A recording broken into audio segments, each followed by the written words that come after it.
Hi everyone, welcome to Birthing at Home, a podcast. I'm Elsie, your host. I've had 2 home births in April 2020 and in June 2023. I'm a mental health nurse and an ex-student midwife that has a strong passion for birth and supporting women. Before we begin, I would like to acknowledge the Wurundjeri people who are the traditional custodians of the land I'm recording on in Naarm, Melbourne, Australia.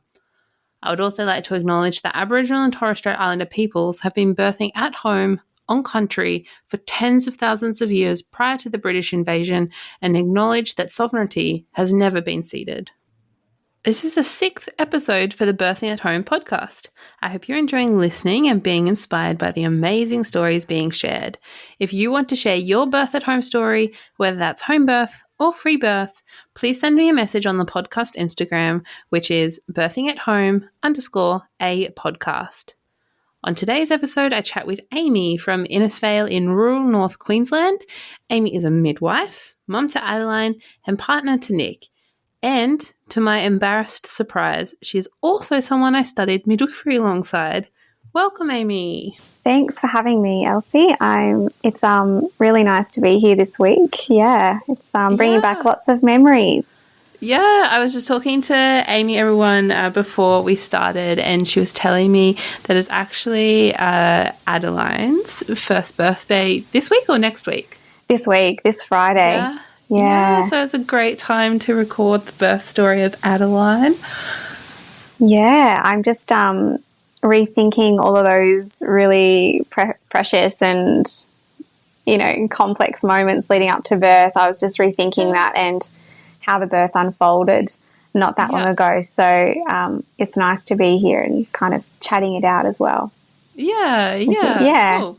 Do you want to start off by telling everybody who you are, your family, where you live, etc.? Yeah. So my name's Amy, and I am currently a clinical midwife, and I work in the rural area of Innisfail in Queensland. And I'm also a mother, obviously. That's why I'm here. To my daughter, Adaline, I've just got the one daughter. Yeah, that is me. I've been working as a midwife for the last 6 years in different settings across regional, rural and remote areas. And I guess that kind of leads into my whole story about home birth. It's really familiar. And then you said that you were an ex-midwife, student midwife. And I was like, I have to reach out to this person, and you're spreading such a really cool message. And and then another friend, Hannah, also said, yes, it was you. So we did go to uni at the same time. Were we in the same year together? Yeah. Yes, we were in the same year. Yeah, crazy. I feel so embarrassed that I don't remember you. I'm so sorry. No, it's fine. I don't know that we had too many classes together. I feel like classes might have overlapped or something like that. But I do remember knowing of you and seeing you. Yeah. Wow. So we both have been influenced by the same people, basically. Yeah. Yep. That's incredible. Amazing. How did you end up in, Innisfail, would you call that North Queensland? Yeah. Yep. Yeah. How did you end up in North Queensland? Well, firstly, I studied on the Sunshine Coast with you and did my training at Nambour and, sort of a tertiary level centre. And after that, I moved to Rockhampton to do my grad year. And that's more of a regional setting. And again, a high number of women coming through birthing, working across all scopes and areas of midwifery and doing midwifery group practice. And then enjoying it, but also seeing a very big mismatch between what I was learning what I'd learnt at university and what was being taught as the gold standard of care for birthing women versus what I was seeing there was a huge discrepancy. And it was very confronting as it is for a lot of midwives. Yeah, well, that's kind of why I left. Yeah, yeah. That's kind of why I jumped ship in, the end of the third year. Yeah, it is. It's an extremely confronting experience to be up against. So after I loved Rockhampton, it was a beautiful hospital and beautiful midwives. But then I'd moved back to Brisbane for work to be closer to some family, and again working in those bigger hospitals where you are seeing a large number of birthing women coming through, and it just almost felt like a conveyor belt system. Yeah. It was just really out of touch with again what I'd been taught and our values as midwives, and I was finding that really hard to survive in this maternity system. And I thought, you know what, maybe I need to go rural, and that was the only sort of setting I hadn't been yet.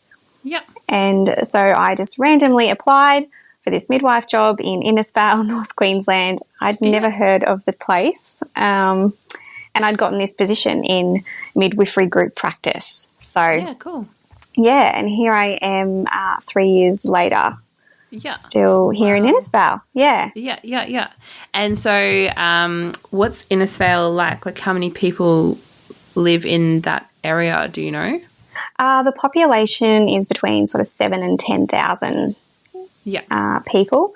Yeah, so we service quite a remote area, like an hour sort of each way. So there's quite a distance that women travel for their birthing services. Yeah. Yeah. And is the MGP like attached to like a hospital there? It is, yeah. Yep. So the women coming through the MGP are still having their babies in the hospital system. Yeah. But they do have a known midwife. So every woman who comes through, every woman who comes through the hospital has an allocated midwife, 100% of them. There's no sort of core women getting allocated to a core midwife, a midwife that you've never met. Everyone gets allocated their named midwife, which is really nice.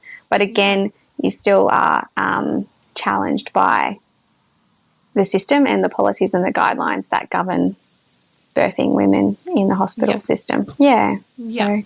And so when, I guess, thinking on the lead up to having Adaline or becoming pregnant with Adaline, had you thought about the type of birth experience that you wanted? Yeah, I had, yeah. And I guess the type of birth that I wanted to have kind of piggybacked alongside my experience as a midwife over the last 6 years. Yeah. And I guess what I had noticed across this time is one huge major theme, and again, and everyone knows it. I don't think I'm saying anything not new. It's that the rise in cesarean section rates and induction of labour or birth intervention in general is significant. Yeah, especially for first-time mums. Yeah, especially for first-time mums, exactly. Yeah. And what I had seen is that even though we'd had this huge rise in medical intervention in the name of safety, we're not really seeing an increase in better outcomes. We're not seeing much of an improvement in both outcomes for mums and babies. What we're seeing is just more complications, like the cesarean section that happened because of the failed induction of labour. Or the hemorrhage that happened because, again, the induction of labour overstimulating the receptors in the uterus. Yeah. Or the cord prolapse that happened because of the rupture of membranes. Yeah. Yeah. So what I did feel is that my decision to have a home birth came from my beliefs around birth, but not just my beliefs, the evidence that supports the safety of a completely undisturbed birth. Yeah.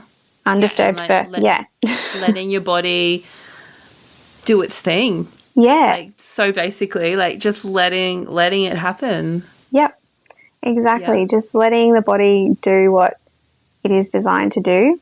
And I felt like the best place that I could do that personally was in my home. My home was my safe place. Yeah. With the people that I knew and a private midwife that I built a relationship with, and home was my safe place. Yeah, amazing. And do you have a partner? Yes, I do have a partner. Yeah, and what did they think of home birth? Did they have any preconceived ideas about home birth, or had you kind of like educated them on that whole situation? Yeah. Well, it's kind of cool. My partner, Nick, he's a chiropractor, so he kind of aligns his beliefs with alternative medicine a little bit anyway, and he has those values in promoting the body's natural healing, and so he's kind of planted the seed there anyway with his understanding of what the body is designed to do. Yeah. But he hadn't had any experience with birthing, had never seen a birth, not really known anything about it, but he was totally on board for the whole thing.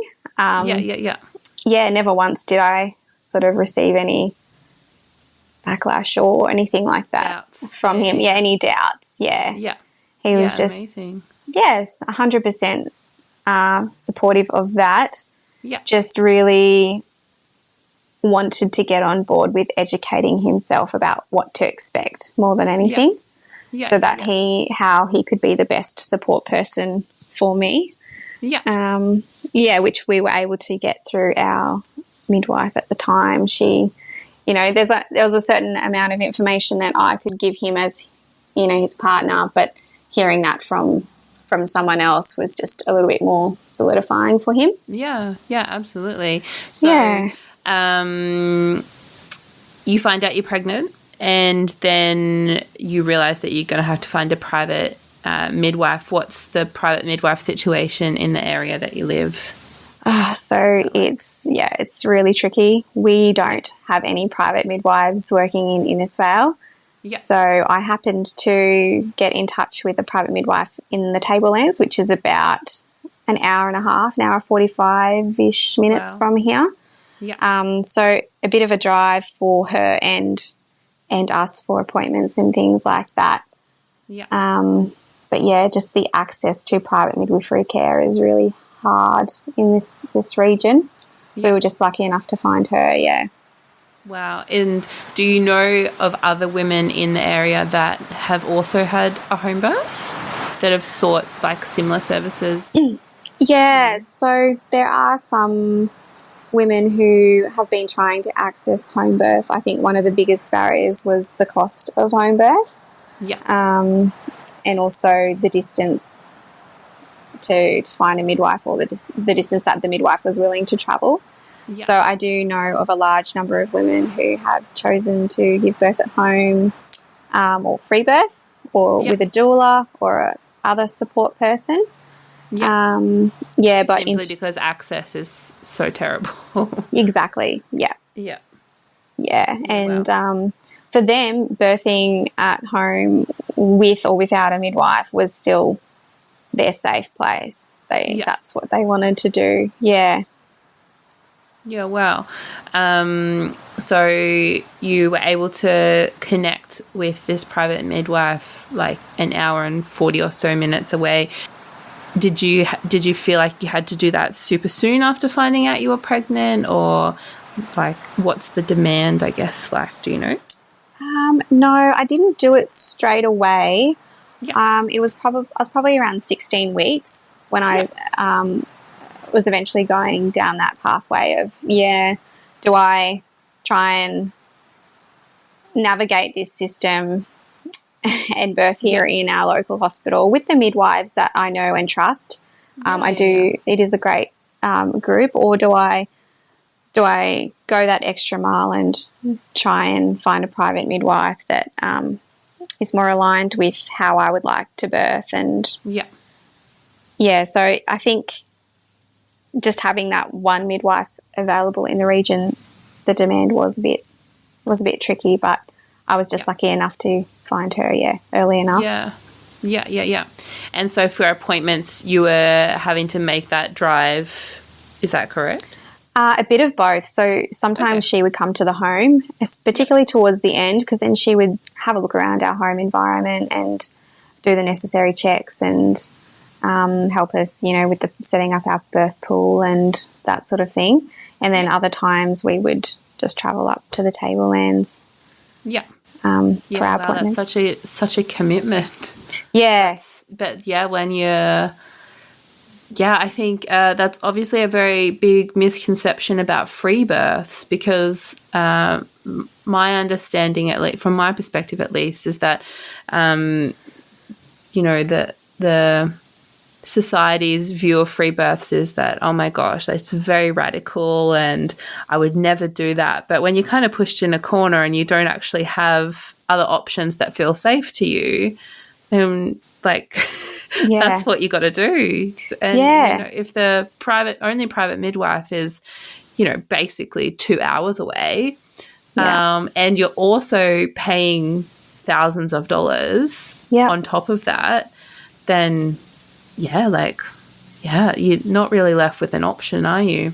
No. And for a lot of women, that is their only option. Yeah. Like birth trauma is just huge. It's significantly on the rise, along with all of this birth intervention. And so for these women, birthing at home or free birthing is what they deem to be safer than coming into a hospital. Physically and mentally, emotionally safer. Wow. Okay.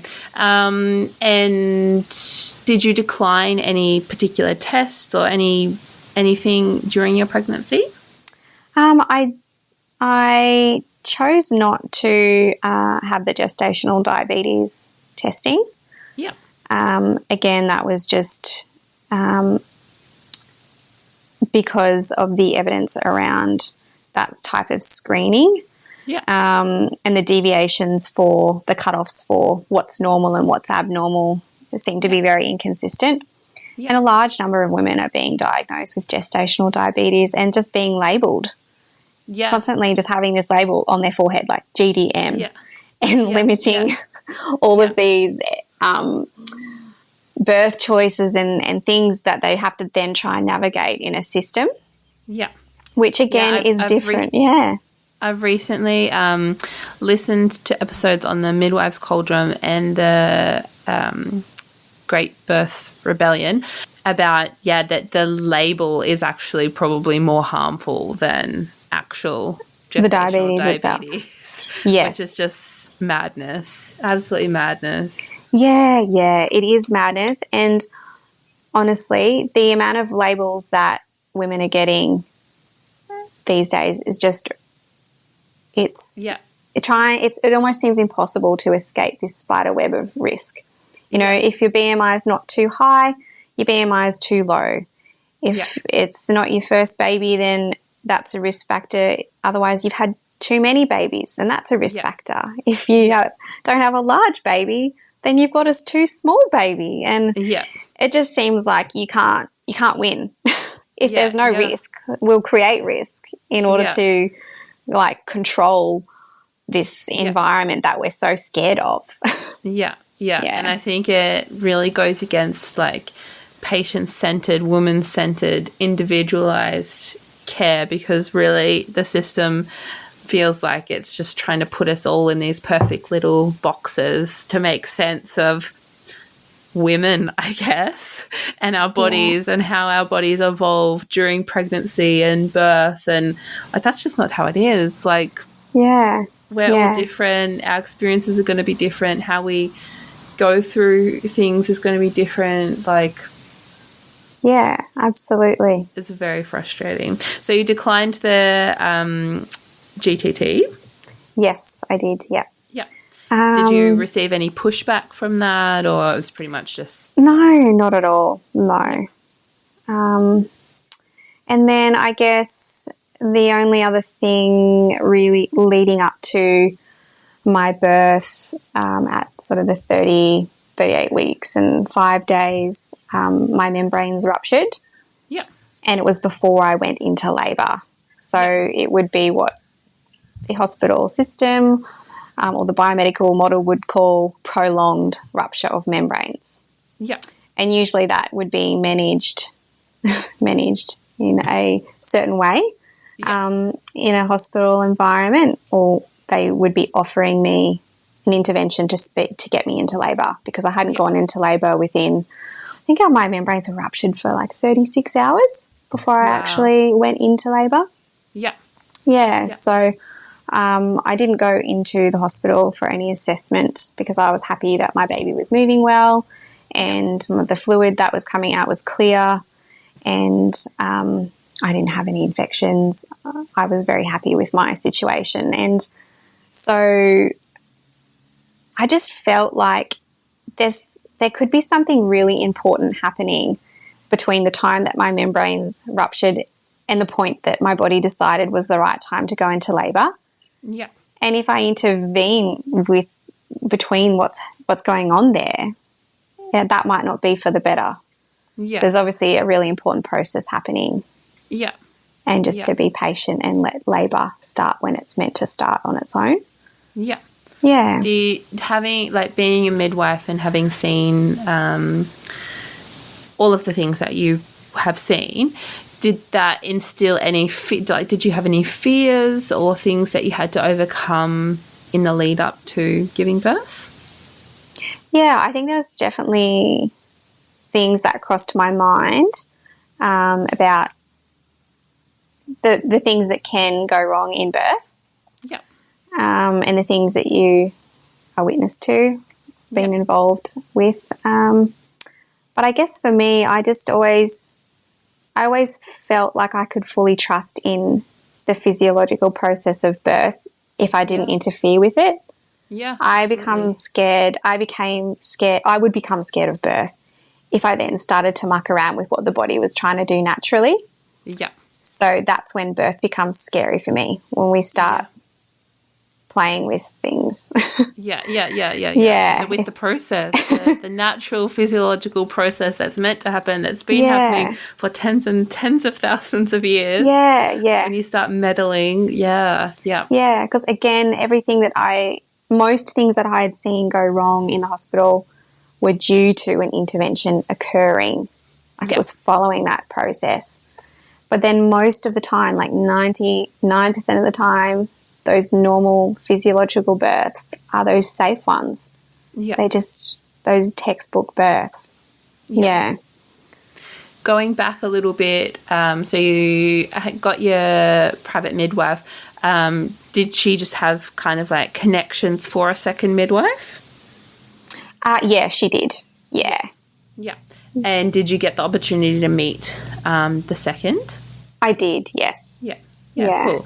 And did you plan to have anybody else at the birth apart from the midwives, your partner and yourself?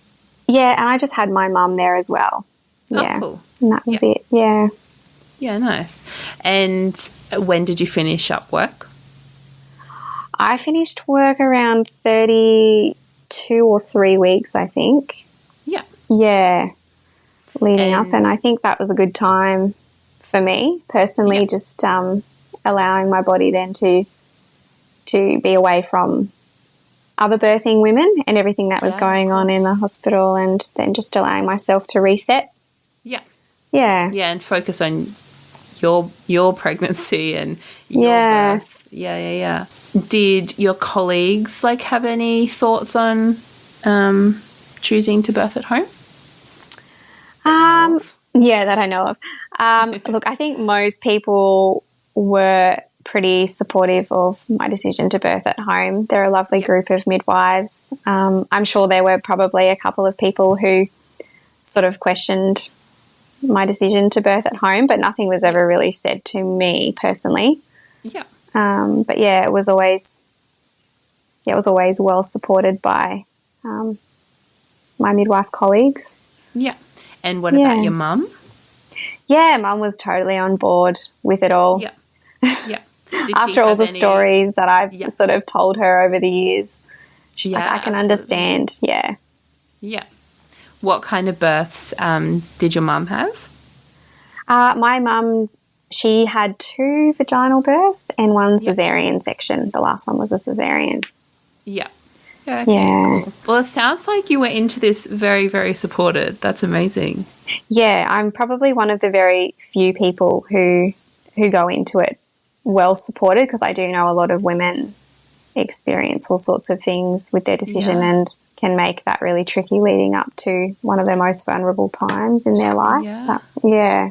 Yeah, I mean, even to have, it was Nick, right, your partner? Yeah.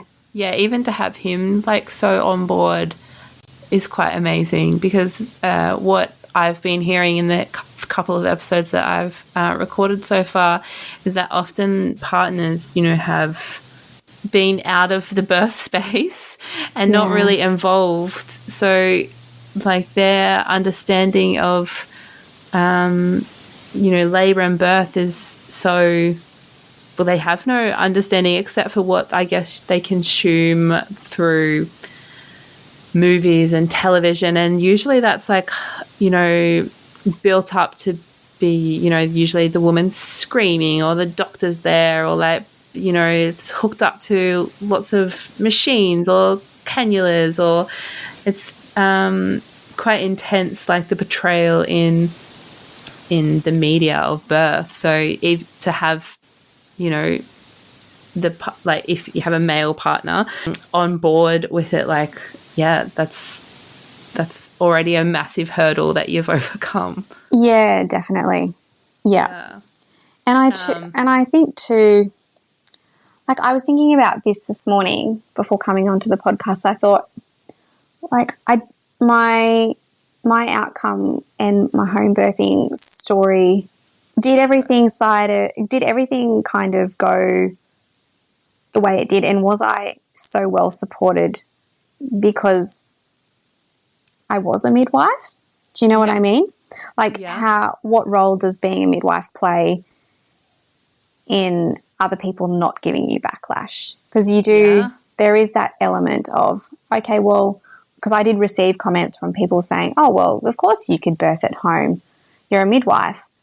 But that, that just sort of, I didn't birth at home and have my experience at home because I'm a midwife. I birthed at home and had my experience because I'm a birthing woman. Yeah. Being a midwife is a completely separate element. But, you know, I sort of wonder when you're talking about the partner's support, if I wasn't a midwife, I sort of wonder whether my partner would have been so supportive, or would have there been that element of fear and, you know, not maybe a bit more discouragement towards it. I'm not sure. Yeah. I'm also, I guess, quite fortunate in that respect because my husband is from the Netherlands and he was born at home. So I guess in the beginning, like with my first home birth in 2020, and, you know, I was set on having a private midwife. There's no way around it. That's what I was having. But when it was presented to me, like, well, do you want to birth in hospital or do you want to birth at home? I think initially I did have some hesitation and some self-doubt and, you know, what my body would be able to do. But from the get-go, my husband has always been so supportive of home birth. And I wonder, like I would presume that if he wasn't born at home, then he would have some questions about the whole thing. Absolutely. It's sort of it kind of goes back to that culture of birthing. Like he's come from a culture that supports and promotes that physiological process of birth and optimal birthing environments. Versus there's another, you know, whole biomedical culture of birth as well. So I think, for the listeners that don't know, I'm not sure what the most recent stats are, but the Netherlands has some of the highest home birth rates in the world. It's incredible. Unfortunately, I believe that they are declining, and I guess the medicalisation of birth it knows no boundaries. But yeah, it's quite impressive that, it's in the Netherlands, it's all funded as well. So you don't have to pay for it. It's just as if you went to the hospital. That's incredible. So different to ours. But yeah, okay, that's amazing. So you go into this quite well supported. You finish work at 32, did you say weeks? Yeah, around 32 weeks. Yeah. And how did you spend, the last 6 or so weeks? Oh, I spent the last 6 weeks just indulging in self-care and doing yoga, meditating. It probably sounds really hippy-dippy for some people, but you don't have to be hippy-dippy to have a home birth. Honestly, it's just about preparing yourself energetically, physically, spiritually, in all those different ways that you possibly can, and that's exactly what I did. I just surrounded myself with positive people, listening to music, relaxing, but still moving as well. I think movement was just key to making sure that my body was still, not sore, not feeling tight in different areas. Having chiropractic was amazing. Yeah. So I just fully indulged in making sure that everything felt aligned to me. Yeah. And did you, this might sound a bit of a silly question considering you're a midwife, but did you or Nick do any birth education, birth prep kind of stuff? No, we didn't do anything separate to what we received through our private midwife. Yeah, cool. Did you have any thoughts about when you might give birth?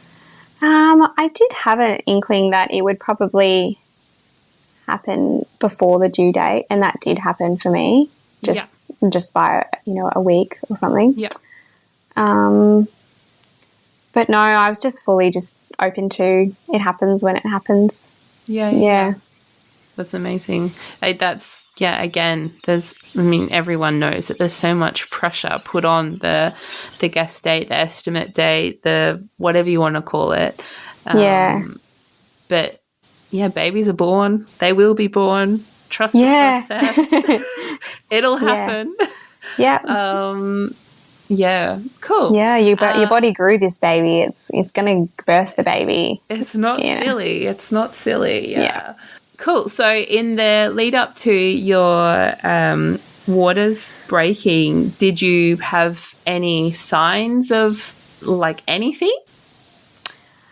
No, I'd been having sort of those Braxton Hicks type things for a few weeks, but no, I didn't have any contractions or anything once my waters had broken for a good, day and a half, probably. Yeah. And so how did you have to take into account that, it would take the midwife, almost 2 hours to get to you? How did you feel about all of that? I felt pretty comfortable in that process, and she had prepped Nick, bless him, with what to do in the case of an imminent birth. And and most of the time, if a birth is going to be quick, those births usually end up just being very uncomplicated and, so true.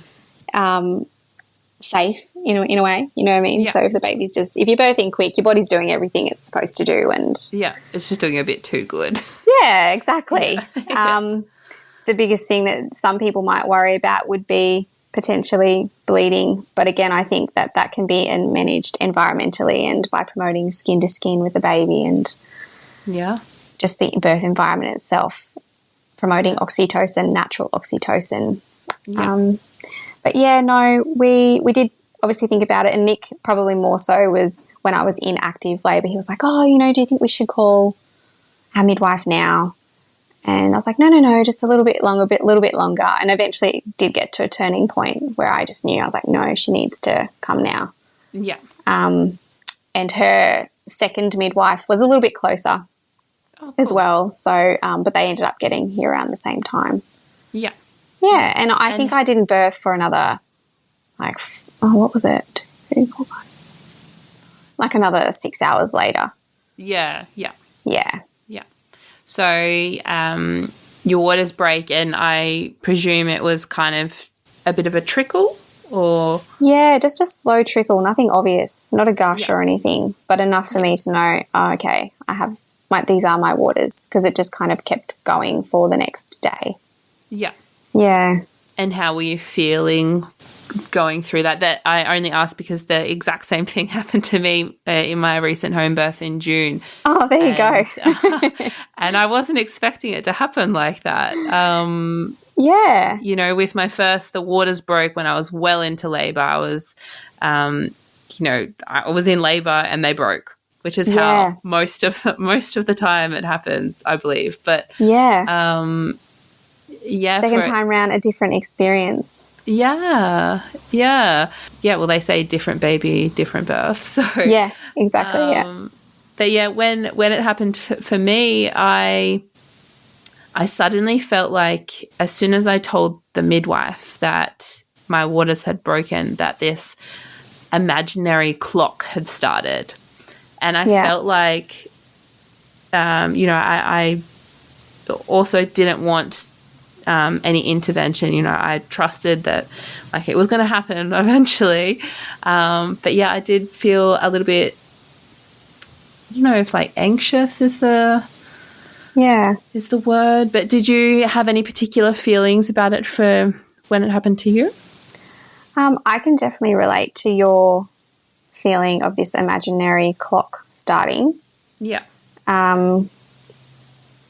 Yeah, I guess, just feeling like, X amount of time and the baby should be sort of coming out, should be. Yeah. In inverted commas. But I guess probably I didn't feel the pressure so much. Having a home birth and having a private midwife who was very supportive of my informed decision making to await events. Yeah. I don't think I probably would have had that experience if I was going through the hospital system, where it can be quite confronting when you are approached by lots of different people, telling you all the different types of risk that's associated with prolonged rupture of membranes, and that, almost coercion into making a decision in favour of intervention. Yeah. That fear, which was the last thing that women need. Yeah. Is that fear-based approach to birthing. So, I did feel that imaginary clock, but I didn't really feel the pressure to have a baby within a certain time frame, because I was birthing at home, which was nice. Yeah. When it happened for me, I was like, oh, well, because, the stats say that, once this happens, like this, you've got this percent of, you've got this chance of going into labour 24 hours after it happens, and then it like increases like the further along you get. Then I think for me, it was like at 72 hour, if it was over 72 hours or something, that I would have to sign in against medical advice to go to hospital to be checked. And, you don't want to be researching when you're like so close to labour. I spent hours reading all the comments. Rachel Reed, who taught us both, I spent hours reading a blog post that she had made on the prolonged. So did I. Membranes, and her post was amazing. But underneath, I'm pretty sure there's like hundreds of comments of like people just talking about their experience, and I think I have personally benefited so much from reading birth stories, but also just those specific birth experiences. Some women wait like 5 days or so after this has happened, and so after reading that, I was like, actually, it's going to be okay. Like, I'll sign my against medical advice if I need to. I didn't end up needing to, but you just went into labour. Yeah. And your body did its thing. Yeah. When did it kind of start for you? So after that had happened, did you say like? It was around, Almost? I think around 36 hours. Yeah. Yeah. And so how did it begin? It just sort of started off pretty slow. My contractions were quite irregular, sort of having maybe 1 or 2 every 10 minutes, and that went on for a few hours. And I was just using my TENS machine at home and indulging in great food and dancing around the house to music and doing that sort of thing. Yeah. And then, and then around midday, things kind of amped up a little bit more and the contractions were coming a bit more closer together. And, I think I was in active labour for around 8 hours, I would say. Yeah. And then sort of that early phase of labour from, maybe 2 or 3 hours. Yeah. Yeah, so pretty standard amount of time for a first-time mum giving birth. Yeah. So you had your TENS machine. Did you say that you also had a comb? Yeah, I did have a comb, which was amazing. Yeah. And then I had a hot shower and a birthing pool, but we had this really small hot water tank and we ran out of hot water maybe an hour and a half into me being in active labour. Yeah. So, both our midwives were boiling those big stock pots of water on our gas stovetop and just filling that up into the pool and bit old school. It was yeah. I think a lot of including myself, we've had to revert to heating it up on the stove. Very old school. Cool. And so when did you contact your mum? I contacted her probably around the same time that we contacted our midwife at the time. Yeah. So when I was in quite established labour, it's probably in the mid-afternoon by that point. Yeah. Yeah. And then did how did you feel like you went quite inward, I guess? Or like, I think especially with my first home birth, I found, and I speak as an ex-student midwife, I'm not a midwife, but just having had those experiences, I felt that I really, like, I don't know how to say this, but I was thinking about what was happening too much. I was like, okay, well, this is happening and this is happening. Did you experience anything like that? Yeah, I definitely did. As much preparation as I tried to do to turn off the midwife brain, there was still parts of it that would creep back in and I would be thinking about what was going on physically. Yeah. And I think that would sometimes put me out of place energetically. Yeah. And I know that at the time because there would be periods where I would feel like super challenged. Like I know most women feel super challenged by the labour and birth experience, but I'd be super challenged mentally by what was going on. I was definitely, that logical part of the brain was switching on at times where it should have been more primal. Yeah. That's exactly what I'm trying to say. Yeah. I had to work really hard to make sure that primal part of my brain was working in front. In front of the logical part, if that makes sense. Yeah. But I did want to sort of go through that birth process and not worry about how long I was going to be in labour for or how long it would take or how many centimetres dilated I would be. Yeah. I didn't want to get fixated on numbers and clocks and things like that because I felt like that would disrupt me personally. Yeah. So I just tried to deviate away from all of that if I could. Yeah. Did you decline any vaginal examination? No, I did have one towards the end. It was probably when I was transitional, what women would call transitional. And I would say I felt like I was in this phase where I was giving in. I was like, I really need this to just happen for me now. Yeah. I was, feeling quite exhausted and it was quite overbearing.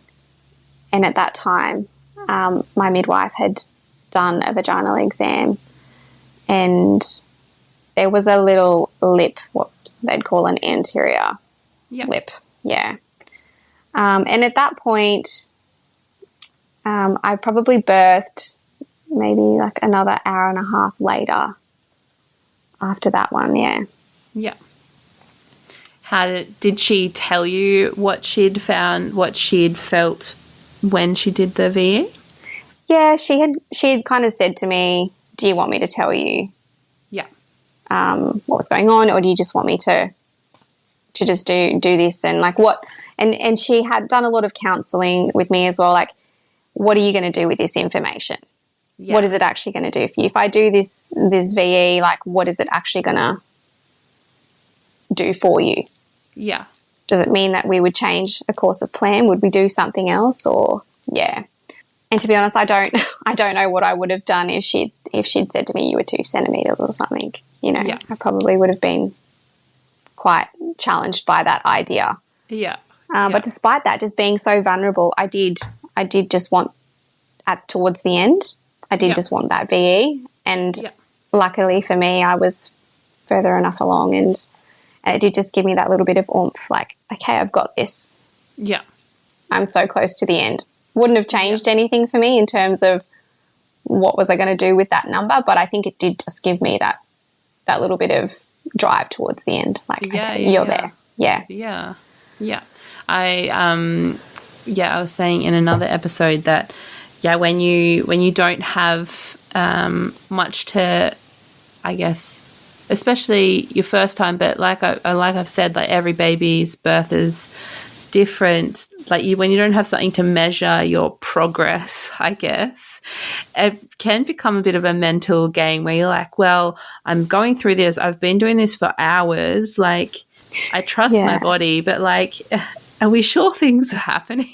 Yeah. And I guess it is like that additional check in with yourself about self-trust and trust in the process. And yes, it is happening. You're birthing a baby. It takes time. Yeah, exactly. You've nailed it. Yeah.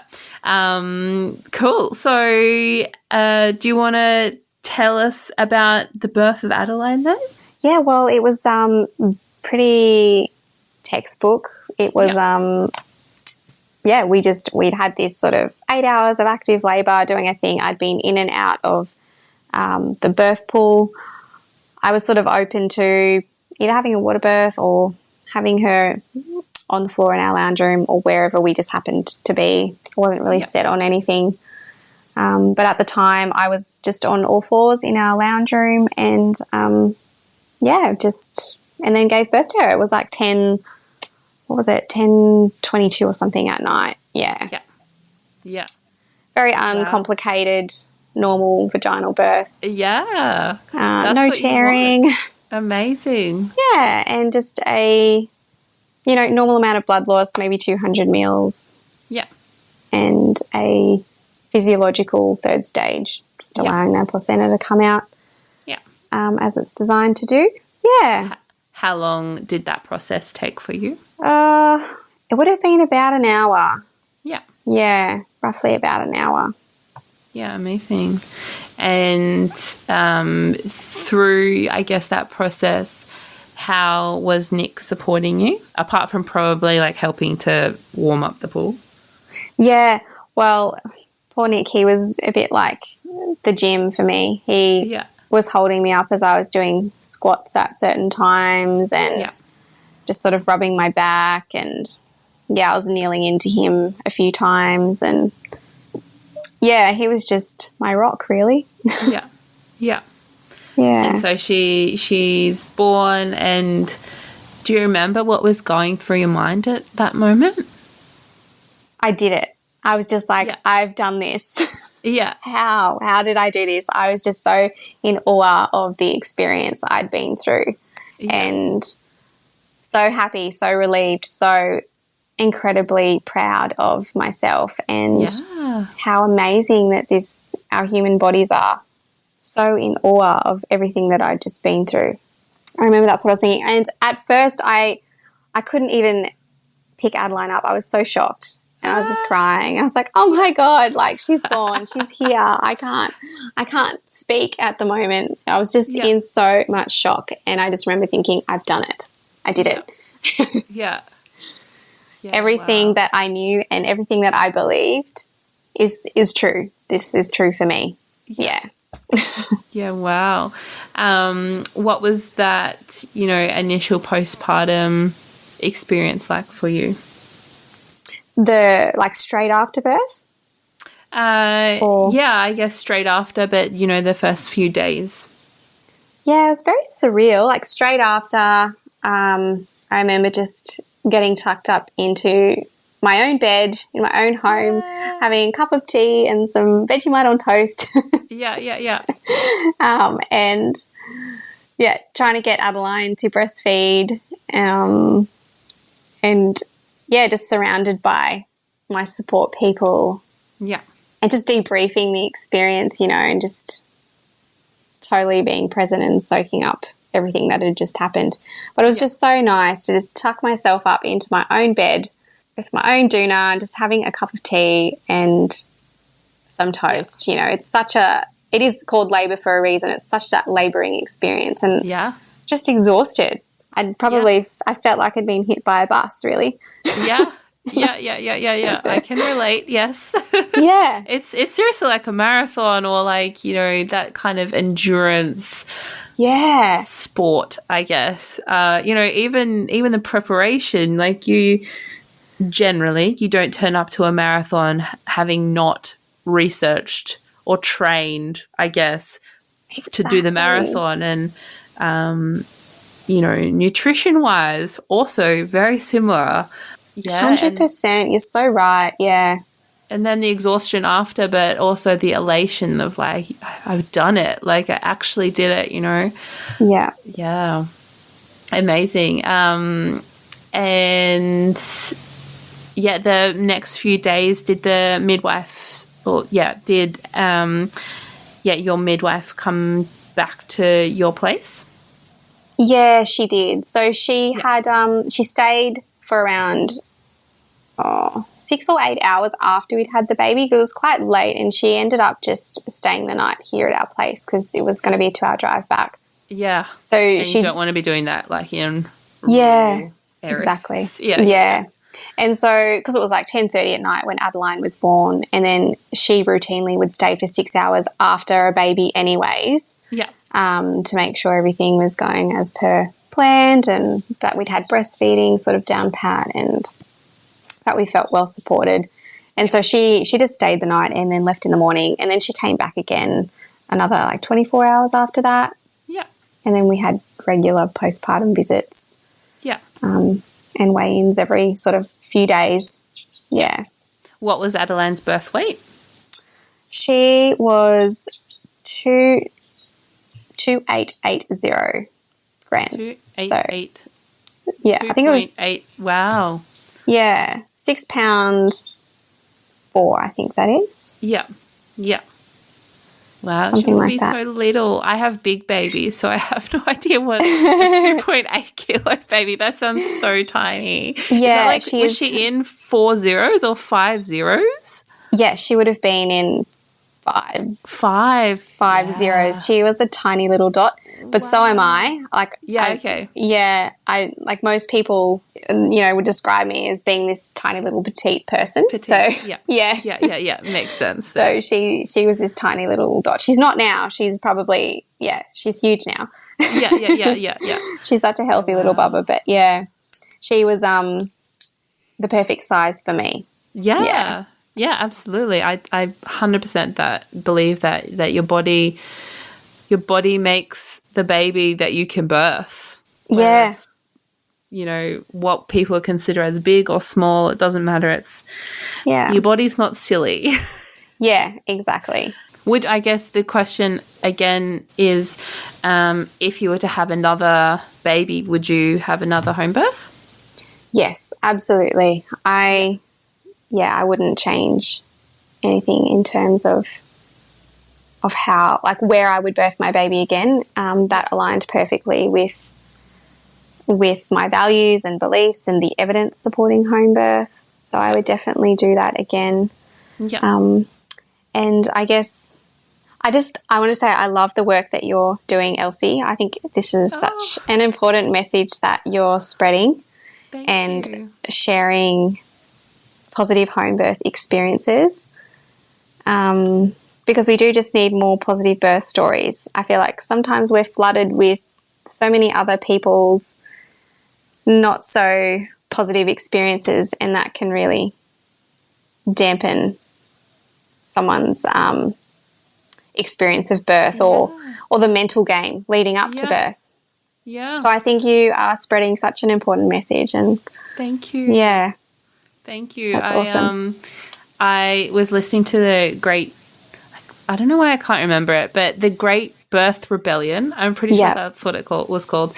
And I was listening to that today, and they were comparing, I guess, a birthing woman to like the Matildas, like soccer players, and imagining, you know, in the weeks leading up to the Matildas playing soccer, I imagine if we were just saying, oh, like the other team is too good, they're too big, they're too tall, like you're never going to win, you know, like, why even bothering? And, you know, I feel, well, in that podcast, they were also agreeing that for women, birthing women, pregnant women, it's quite similar that, you know, we're not cheering women on.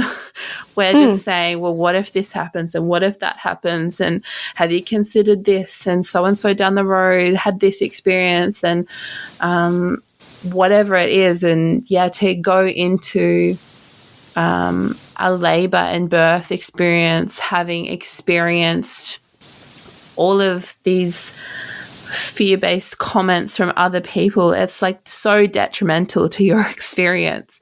So I really hope that I hope that I just help someone. I hope that sharing all these stories gives other women a different perspective to see that, like you've said, like I've said, that home birth isn't, I mean, all hail the hippies, but like it's not this like crazy, super radical, hippy dippy thing that only like super spiritual, super earth connected, I don't know what. Exactly. Like weird connotations home birth has. It's not that.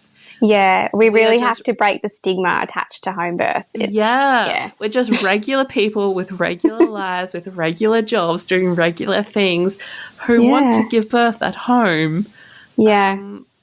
It's not that radical. Yeah, it's not. But so thank you so much for saying that. It's you're very welcome. I encourage all pregnant women to just do your research and ask lots of questions and know that you've got birth choices. I don't think a lot of women are even aware of their choice of where and how they can give birth. When they fall pregnant, I think most women just think, okay, my option is I go to the hospital, public hospital, private hospital. They're my options. No one really considers home birth. Well, even the variations, like within the hospital environment. I mean, when I went to my first, I think, and only because of COVID, sort of antenatal class thing for my first home birth, we were the only people in the little circle that were having a home birth. And there was a dad there that didn't even, like, his question was, will I be allowed in the birth suite, like in the room when my wife's giving birth? And that just made me feel so sad. Yeah. So sad. Just awful. Yeah. It's heartbreaking, isn't it? Yeah. But anyway, slowly but surely we persist and hopefully inspire and motivate other people to Yeah. Yeah. And I think encouraging women to really think about what type of birth they would like to have. Yeah. And finding a model of care that aligns with that belief. Because, if natural and normal physiological births do occur in the hospital environment. Yeah. And there is a time and a place for medical intervention for the small minority of people. Yeah. But for the majority of women, birth should just be this normal physiological event that just unfolds. But when you're walking into a medical building trying to achieve a normal physiological birth, there's a clash with the system and the beliefs and, individualised woman-centred care, because the hospital's so influenced by politics and guidelines and all this sort of thing. So I think, the first step is women becoming prepared and knowing that there are options and doing lots of research and gaining evidence and listening to podcasts like this, listening to positive birth stories and reading evidence-based blogs like Rachel Reed and Sarah Wickham and those amazing resources that break down really complex statistics for everyday women, I think is the first place to start. And, taking back our power as women and our rights. Yeah, absolutely. I love everything that you've said, and I feel like I feel so passionate about this, and it's quite cool to hear that, like we studied together and like our journeys have gone like in such different paths. Yeah. But like we both had home births together. We've both had home births. And I find that really cool. That's awesome. Yeah, that is really cool. Amazing. And we were definitely influenced by some pretty amazing people in the world of midwifery. At our uni. Yeah. So I don't think many people can say that they were taught by Rachel Reed, which is really cool. No, I recommend her books to like everyone. And I even read the Why Induction Matters book the other day, and one of my follow-through women was in the book, and then somebody else that we went to uni was also in the book, and I was like, oh my gosh, like wow. I was really at the University of the Sunshine Coast at the right time. Just without that experience, I don't know what my birth experiences would have been like. Probably quite different, to be honest. So, absolutely. And do you think that your decision to have a home birth was heavily influenced by what you had seen as a student midwife, or? Yeah, absolutely. I really connect with what you said when we started this episode, that there was such a disconnect with what we were learning at uni, and then they'd send us off to placement, or we'd have our follow-through experiences, and I was just seeing the complete opposite. And I guess at that time we weren't allowed to attend home births, but I guess I had gone into it being like, well, what have I got to lose, really? Like, if I go into hospital, I know that I'm going to be at such greater risk of all of these interventions that I don't want. And I haven't, in person seen a home birth before, but I believe that my body is designed to give birth. And having heard and read so many stories from such knowledgeable experts, in the midwifery world, like, how could I not? So it sucks that it costs so much, because it more than sucks. It's unethical, really. Yeah. To make access so difficult. I mean, living rural just adds like a total extra layer of complexity. But I live in Melbourne. There's 5 million people here, and it's still quite complex. We still have accessibility issues. Oh wow. Like if you're not booking your private midwife, pretty much as soon as you find out you're pregnant, there's a good chance you'll miss out. And yeah, what chance have women got if they've got to be like, right, I found out I'm pregnant this morning, let's book the midwife this afternoon. Like, that's not going to happen. That doesn't give them time to educate themselves or, yeah. Yeah, absolutely. Yeah. Anyway. No, it's a definite barrier. Yeah, I know. It's such a huge topic.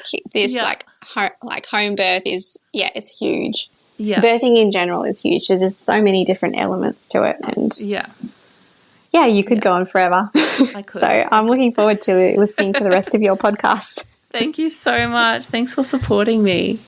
Thank you so much for listening to this brilliant first-time mum, first-time home birth story from Amy. It was really nice to talk to her, especially having begun our birth world journeys at the same time and place. Hopefully you've enjoyed it too. And if you did, please be sure to share the episode with your friends, colleagues, or anyone who you feel would enjoy such a great normal birth story. I have many more episodes to come, so don't forget to follow along by clicking follow on whatever podcast host you're listening to this on, or by following the Instagram, where you can also message me to share your birth at home story on the podcast. If you leave the podcast a review, that would also mean so much to me and help to get the word out about the podcast too. And finally, as always, I've left some show notes in the episode description, so please check them out.